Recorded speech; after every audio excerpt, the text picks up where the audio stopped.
Bespoke. Thanks for having us. This is your guys' first show, is that correct? Yes, this is our first show. We've received tremendous feedback from both everybody who tried our cigars, and we're extremely happy to come to a store near you.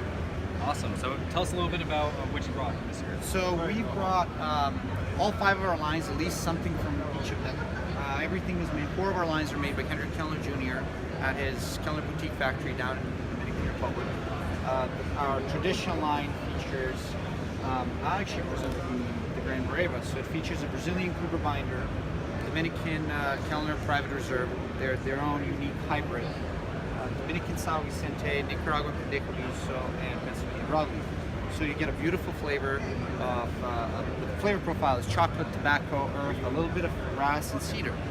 The cigars tend to be medium to full in terms of presence on your palate, in terms of flavor, but it's only medium in terms of nicotine strength. So this is a great little, early lunch, maybe post-lunch cigar, something where you want to spend quality, an hour of quality time enjoying something, or longer if you're competing.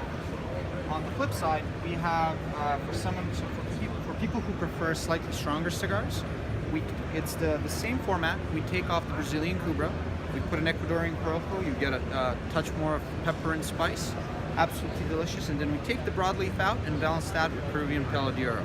So it gives a little bit of that sweetness, a little bit of floral notes, and it ramps up the body from, in terms of presence, it changes it from medium to full to full.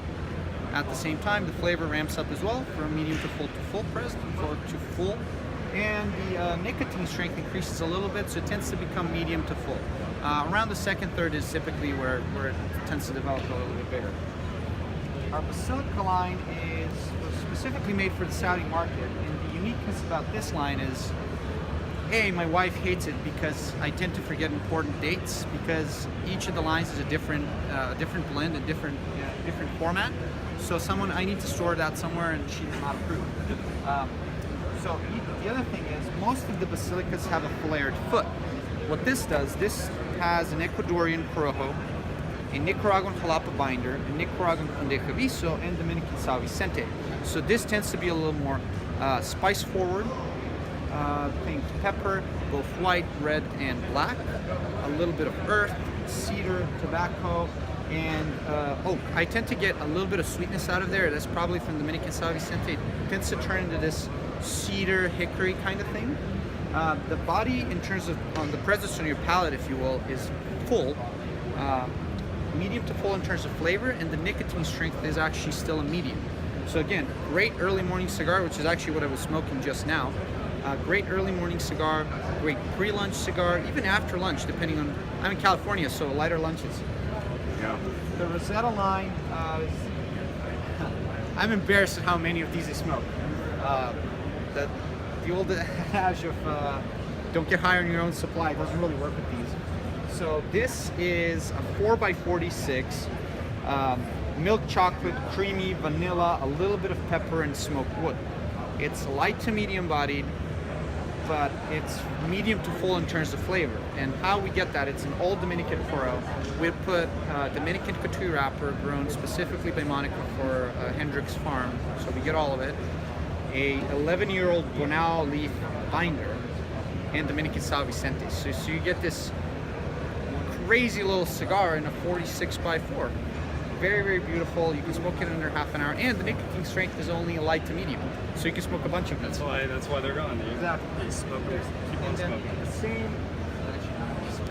So the Basilica line, again, couture wrapper on the outside, 11-year-old Bonao leaf. This is, I shouldn't have favorites, so don't tell anybody, but this is my favorite of the Basilica lines.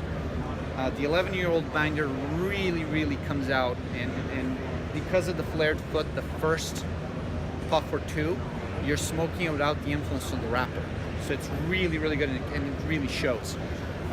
And the filler itself is Dominican San Vicente, so you get creaminess, vanilla, nuts, a little bit of spice from the Nicaraguan Pendejo Viso. The broadleaf gives it a little bit of that just presence on the palate, for the lack of a better term, and then you get the sweetness from the Peruvian Palo de Oro. So we jam-packed it with tobacco, and this is one of our flagship Toros. So if you have a chance to try anything out of the entire line, I would probably do this. And In case you don't, more for me.